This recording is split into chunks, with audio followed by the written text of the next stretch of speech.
شوہر پر بیوی کا ایک عظیم حق یہ ہے کہ شوہر اپنی بیوی کو بغیر کسی وجہ، بغیر کسی حق کے اسے اذیت نہ پہنچائے، اسے نقصان نہ پہنچائے، اسے تکلیف نہ پہنچائے۔ یہ بڑا عظیم حق ہے۔ یہ جائز نہیں ہے کہ شوہر اپنی بیوی کے اوپر ظلم کرے۔ شریعت نے اس کو حرام کر دیا۔ ظلم حرام ہے، مطلق طور پر حرام ہے۔ اللہ سبحانہ وتعالی نے اسے مطلق طور پر حرام کر دیا۔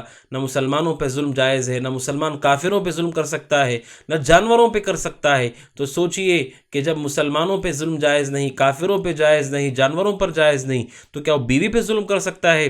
اسلام کہتا ہے کہ کسی شوہر کو یہ حق نہیں ہے کہ وہ اللہ کے بندیوں کو، اپنی بیویوں پر ظلم کرے۔ اللہ کے نبی علیہ السلام نے فرمایا، جیسا کہ مشہور حدیث صحیح مسلم حدیث نمبر 2577، اللہ سبحانہ وتعالیٰ کہتا ہے، یا عبادی، اے میرے بندوں، انی حرمت ظلم علی نفسی، میں نے ظلم کو اپنے اوپر حرام کر لیا ہے، وجعلتہ بینکم محرما، اور تمہارے درمیان بھی میں نے اس کو حرام کیا ہے، فلا تظالموا، لہٰذا آپس میں ایک دوسرے پہ ظلم نہ کرو۔ اللہ نے اپنے اوپر حرام کر لیا ہے۔ اللہ سبحانہ وتعالیٰ کی صفت ہے، اللہ سبحانہ وتعالیٰ عدل کرنے والا عادل ہے، اور وہ کبھی ظلم نہیں کرتا، کسی پر ظلم نہیں کرتا۔ اسی طرح اس نے اس کو حرام کر دیا ہے، لہٰذا آپس میں ایک دوسرے پہ ظلم نہ کرو۔ جب کسی عام انسان پہ بھی ظلم جائز نہیں ہے تو کیا اپنی بیوی پر ظلم کرنا جائز ہے؟ بلکہ یہ حدیث کے خلاف ہے کہ اللہ کے نبی نے اپنی بیویوں، اپنی عورتوں کے ساتھ، بیویوں کے ساتھ حسن سلوک کا حکم دیا، اور قرآن مجید بھی ان کی اذیت سے، ان کو تکلیف پہنچانے سے منع کرتا ہے۔ اہل علم کہتے ہیں اذیت یا تکلیف دو طرح کی ہو سکتی ہے۔ ایک وہ جو اذیت ظاہری ہے کہ انسان مارے، پیٹے اور اسے، اس کے جسم کو نقصان پہنچائے، اور دوسری تکلیف ہے وہ معنوی ہے۔ جسمانی تکلیف، ظاہری تکلیف، یہ بھی جائز نہیں ہے کہ کوئی آدمی اپنی بیوی کو جانوروں کی طرح پیٹتا ہو اور اس کی ہڈیوں کو توڑ دے اور اس کے چہرے پر مارے، اور اس کے علاوہ دیگر ظلم کی مختلف شکلیں، یہ جائز نہیں ہے، صرف اپنے آپ کو تسلی پہنچانے کے لیے، انتقام لینے کے لیے۔ اور دوسرا ہے معنوی تکلیف دینا۔ معنوی تکلیف کیا ہے؟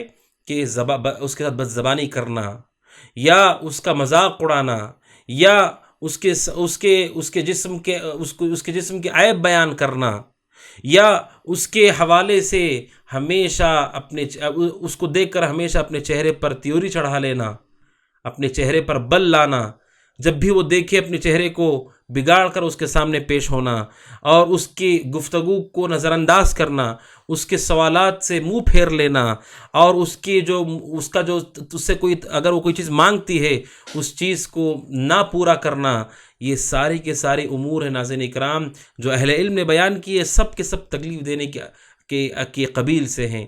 تکلیف یعنی کہ صرف جسمانی تکلیف ہے۔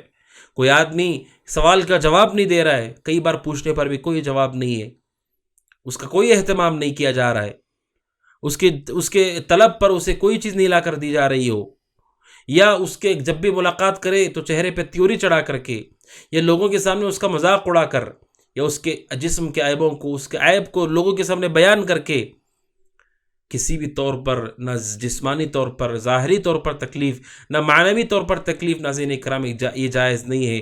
اور ایک عظیم حدیث ہے جس میں اللہ کے نبی علیہ السلام نے اس حق کو بیان فرمایا۔ اللہ کے نبی علیہ السلام سے ایک سوال کیا گیا، حضرت معاویہ بن حیدہ القشیری رضی اللہ تعالیٰ عنہ سے روایت ہے، اللہ کے نبی صلی اللہ علیہ وسلم سے انہوں نے آ کر کے سوال کیا اللہ کے نبی کہ ما حق زوجۃ احدنا علیہ، کہا اللہ کے نبی ہماری بیویوں کا ہمارے اوپر کیا حق ہے؟ انہوں نے آ کر کے اللہ کے نبی سے پوچھا اللہ کے نبی ہماری بیویوں کا ہمارے اوپر کیا حق ہے؟ ابو داؤد حدیث نمبر 2143۔ اللہ کے نبی علیہ السلام نے حقوق کو بیان کیا۔ صحابی کو آپ نے نصیحت کرتے ہوئے کیا کہا؟ آپ نے کہا ان تطعمها اذا طعمت، کہ جب تم کھاتے ہو اسے کھلاؤ، وتکسوها اذا اکتسیت، جب تم پہنتے اس کو پہناؤ۔ پہلے تو آپ نے کہا کہ نان نفقے کی ذمہ داری، اس کا خرچ برداشت کرو، اخراجات دو، کماؤ، محنت کر کے ادا کرو، کیونکہ جب ہمارے پاس نہیں ہوگا تو ہم کہاں سے دیں گے؟ ہمیں محنت کرنے کا حکم دیا گیا مردوں کو، شوہروں کو۔ اور صحابی نے خود آگے بڑھ کے پوچھا ہے، ناظرین اکرام غور کیجئے، یہ نیک شوہر کی علامت ہے کہ وہ نیک شوہر وہ ہے جو اپنی بیوی کے حق کو ادا کرنے کی کوشش کرتا رہتا ہے، اور وہ علم حاصل کرتا ہے کہ میری بیوی کے کیا حقوق میرے اوپر ہیں تاکہ میں اسے ادا کروں، تاکہ میں اللہ کے سامنے بری ہو جاؤں، تاکہ میں نیک شوہر بنوں، تاکہ میں پرسکون زندگی گزاروں۔ یہ نیک انسان کی شناخت ہے، علامت ہے۔ ہم یہ چاہتے ہیں کہ بیوی پورے حقوق ادا کرے، لیکن صحابی کو دیکھیے وہ آ کے خود پوچھتے ہیں اللہ کے نبی میری بیوی کا کیا حق ہے جو میں ادا کروں، وہ یعنی ادا کرنے کے لیے تیار ہیں، اور تیار ہونے کے ساتھ ساتھ وہ علم حاصل کر رہے ہیں کہ مجھے کیا کیا کرنا ہے۔ آپ نے کہا ان کی ذمہ داری ادا کرو، نفقہ دو، یہ پہلی بات۔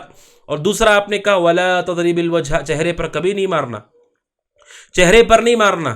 اللہ سبحانہ و تعالیٰ نے انسان کا چہرہ بہت ہی معزز ہوتا ہے، محترم ہوتا ہے، چہرے پر مت مارو، خاص طور پر اس سے منع کیا گیا ہے۔ اللہ کے نبی علیہ السلام نے خصوصی طور پر چہرے پر مارنے سے منع کیا ہے، جیسا کہ صحیحین کی روایت ہے، بخاری کی حدیث نمبر 2559، اللہ کے نبی نے فرمایا کہ تم میں سے کوئی آدمی مارتا ہے چہرے پر نہ مارے، چہرے پر نہ مارے، لہٰذا چہرے پر مارنے سے بچے، کیونکہ چہرہ محترم ہے، معزز ہے۔ وہیں پر چہرے کے جو اعضاء ہیں بڑے ہی کمزور ہیں، آنکھیں، ناک، کان، یہ بڑے نازک اعضاء ہیں، اگر اس میں کوئی خرابی آ گئی اس کا علاج بھی مشکل ہے، دشوار ہے۔ اور تیسرا یہ کہ چہرے پر مارنے کے سبب انسان کے لیے شرمندگی ہے، اگر اس پہ کوئی داغ دھبا رہ گیا، لوگوں سے مواجہہ کرنا، لوگوں کے سامنے آنا پریشان کن مسئلہ ہے۔ یہ جسم کے کسی اور حصے میں کوئی زخم ہو، انسان کپڑوں کے ذریعے سے اسے چھپا لے گا، لیکن چہرہ تو سب کے سامنے کھلا ہوا ہے۔ اب چہرے پر زخم ہے، مارنے کے نشانات ہیں، تو اس چہرے کے ساتھ لوگوں کے سامنے آنا اس سے بڑی تکلیف ہے۔ یعنی جہاں یہ چہرہ انسان کے لیے محترم ہے، معزز ہے، اور شریعت نے اسے جائز نہیں کیا، حتیٰ کہ جانور کے چہرے پہ آپ نہیں مار سکتے۔ دوسرا یہ کہ چہرے کے اعضاء بڑے کمزور ہوتے ہیں۔ تیسرا یہ کہ اس پر عیب لگ جائے تو پھر انسان کا لوگوں کے سامنے آنا مشکل ہو جاتا ہے۔ اور چوتھی بات یہ علماء نے ذکر کی ہے کہ انسان کے چہرے میں جو اعضاء ہیں ان میں ایسے اعضاء ہیں کہ ہدایت پانے کا سب سے بڑا ذریعہ وہی ہے۔ کوئی آدمی دین پر آنا چاہتا ہے، کیسے آئے گا؟ قرآن مجید پڑھ کر، احادیث کو پڑھ کر، دین پڑھ کر، علماء کو سن کر، علماء سے گفتگو کر کے۔ یہ سارے کے سارے اعضاء، دیکھنا، سننا، بولنا، یہ سب کے سب چہرے میں ہے۔ ہدایت کا اکثر حصہ جسے ہدایت حاصل کی جاتی ہے، ہدایت پر عمل کیا جاتا ہے، عمل کرنے کا جو اصل ذریعہ ہے کہ ہمارے پاس ہدایت پہنچے گی کہ جب آپ سنیں گے، جب آپ دیکھیں گے، یہی چہرے سے جڑے ہوئے ہیں۔ اگر چہرے میں اللہ نہ کرے ایسی مار لگ گئی کہ آنکھ چلی گئی، قرآن نہیں پڑھ سکتی، کان میں خرابی آ گئی، دین نہیں سن سکتے۔ میرے ناظرین اکرام، اس لیے چہرہ چونکہ ہدایت کے پانے کا بڑا حصہ اسی میں رکھا گیا ہے، لہذا چہرے پر مارنے سے خصوصی طور پہ بچنا چاہیے۔ اللہ کے نبی نے دوسری نصیحت کی۔ تیسرا حق ناظرین اکرام، اللہ کے نبی نے حضرت معاویہ بن حیدہ قشیری رضی اللہ عنہ کو بتایا۔ آپ نے کہا ولا تقبح، آپ نے کہا ولا تقبح، یعنی بد کلامی مت کرو، یہ مت کہو کہ اللہ تبارک و تعالیٰ تمہیں تباہ کرے، تمہیں برباد کرے، گالیاں مت دو یا عار مت دلاؤ اس کے جسم کے بارے میں، اس کے حسن کے بارے میں، یا اس کے گھرانے کے بارے میں، یا جو بھی چیز اسے متصل ہے، ایسی چیز جس کی وجہ سے اسے اذیت و تکلیف ہو۔ ولا تقبح، قبیح گفتگو، بری گفتگو اس کے ساتھ نہ کرو، اسے خاص طور پر اس کے جسم کے بارے میں، اس کی صورت کے بارے میں۔ کیوں؟ اللہ سبحانہ و تعالیٰ کی یہ تخلیق ہے، آپ اسے برا کہہ رہے ہیں، حقیقت میں اللہ کی تخلیق، اللہ نے پیدا کیا ہے۔ سورہ سجدہ آیت نمبر 7 میں اللہ کہتا ہے احسن کل شیء خلقہ، اللہ سبحانہ و تعالیٰ کی تخلیق بڑی شاندار ہے، بہت بہترین تخلیق ہے۔ آپ کسی چیز سامان کو کہتے ہیں برا ہے، تو اصل میں سامان کے بنانے والے کو آپ برا کہہ رہے، اس کے جسم کو، اس کے چہرے کو آپ عار نہ دلائیں اسے، اور قبیح گفتگو اس سے نہ کریں، بد زبانی نہ کریں، بدتمیزی نہ کریں اس کے ساتھ۔ اللہ کے نبی بنا کے ولا تقبح۔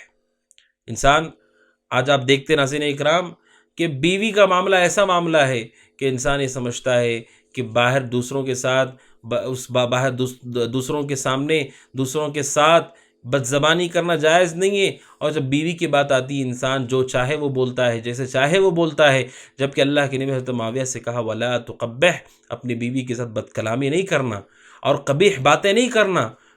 اور آخری حق آپ نے کہا ولا تہجر الا فی البیت، چوتھا حق آپ نے کہا ولا تہجر الا فی البیت، کہ اگر بیوی شوہر کا کوئی اختلاف بھی ہوتا ہے تو بیوی شوہر کا وہ اختلاف گھر کے اندر وہ باقی رہے، گھر کے باہر نہ آئے، کیونکہ جب وہ گھر کے باہر آئے گا ناظرین اکرام تو معاملات اور بگڑ جائیں گے، معاملات اور خراب ہو جائیں گے، کیونکہ کوئی رشتہ ایسا نہیں ہے دنیا میں جو رشتہ کے 100% درست ہو، جس میں کوئی کمی نہیں، کوئی عیب نہیں۔ آپ دیکھیے کیا ایسے ماں باپ ہیں جو یہ کہتے ہو کہ میری اولاد سے میں 100% خوش ہوں، ان میں کوئی کمی نہیں؟ کیا کوئی ایسی اولاد ہے جو یہ کہے کہ میرے ماں باپ سے 100% میں خوش ہوں، ان کے اندر کوئی غلطی نہیں ہے؟ کیا کوئی بھائی ایسا جو کہے کہ میری بہن کے اندر کوئی کمی نہیں ہے؟ کوئی بہن ایسی جو یہ کہے کہ میرے بھائی میں کوئی کمی نہیں ہے؟ ہر انسان کے اندر کمی ہے۔ کیا ماں باپ اپنے بچوں کی کمی کی وجہ سے، کیا ان کی کمزوریوں کی وجہ سے، ان کی کوتاہیوں کی وجہ سے اس بات کو باہر بیان کرتے ہیں کہ لوگوں کے سامنے اسے لے آتے ہیں؟ کیا اس کے لیے لوگوں کو بلایا جاتا ہے؟ جب انسان اپنے خونی رشتوں کے ساتھ یہ کرتا ہے، بیوی کے ساتھ بھی یہی معاملہ کرے کہ گھر کی جو بات ہے وہ گھر کے اندر چار دیواری کے اندر ہو۔ اگر کوئی تربیت کی بات، ادب سکھانے کی بات بھی ہو، گھر کے اندر ہو، چار دیواری کے اندر ہو، لوگوں کی نگاہ سے چھپ کر کے ہو۔ کیونکہ بیوی شوہر کا رشتہ ایسا ہے ناظرین اکرام کہ انسان مختلف مراحل سے گزرتا ہے، ہر مرحلے میں ایک جیسا وہ رشتہ نہیں ہوتا ہے۔ بس اوقات انسان صحت کے دنوں میں ہوتا ہے، بیماری میں ویسا نہیں ہے۔ مال ہے، مال کے وقت وہ کچھ اور تھا، مال کم ہو گیا تو کچھ اور ہو گیا ہے۔ انسان سفر کی حالت میں کچھ اور ہے، شہر میں جب ہے، گھر میں ہے تو کچھ اور ہے۔ انسان کی طبیعت مزاج بدلتے رہتے ہیں، حالات بھی بدلتے رہتے ہیں، مسائل بھی آتے جاتے رہتے ہیں۔ اگر ان بنیادوں پر بیوی شوہر کے مسائل باہر آنے لگے، وہ رشتہ بہت دیر تک نہیں چلتا ہے۔ اسی ناظرین اکرام دیکھیں، جب معاملہ باہر بار بار آنے لگے تو اس رشتے پر خطرہ ہوتا ہے کہ وہ باقی رہے گا یا نہیں رہے گا۔ جب وہ گھر کے اندر سلجھنے والا ہوتا ہے اور بیوی شوہر مل کر اسے سلجھانے والے ہوتے ہیں، وہ رشتہ دیر تک چلتا ہے ناظرین اکرام، اور اللہ سبحانہ وتعالیٰ چاہے تو آخر تک چلتا ہے۔ لہٰذا پیر رسول صلی اللہ علیہ وسلم نے کہا وَلَا تَهْجُرْ إِلَّا فِي الْبَيْتِ، کہ گھر کی بات گھر کے اندر رکھو۔ حجر کرنا بھی ہے وہ گھر کے اندر ہو، گھر سے باہر نہ ہو۔ اور بیوی شوہر کے رشتے میں ایسا وقت آتا ہے کہ بسا اوقات انسان کو لگتا ہے کہ اسے طلاق دے کر الگ کر دینا چاہیے، اور پھر اسی کے فوراً محسوس کرتا ہے انسان کہ میری بیوی سے اچھی عورت کہاں ہو سکتی ہے، اس سے بہتر عورت کون ہو سکتی ہے۔ اس طرح سے انسان کا معاملہ بدلتے رہتا ہے۔ لہٰذا ولا تہجر الا فی البیت، گھر کی بات باہر نہ جائے، کیونکہ اس سے معاملات اور خراب سے خراب تر ہو سکتے۔ ناظرین اکرام، یہ عظیم حق ہے جو شوہر کے اوپر بیوی کا ہے، اس کو وہ ادا کرے۔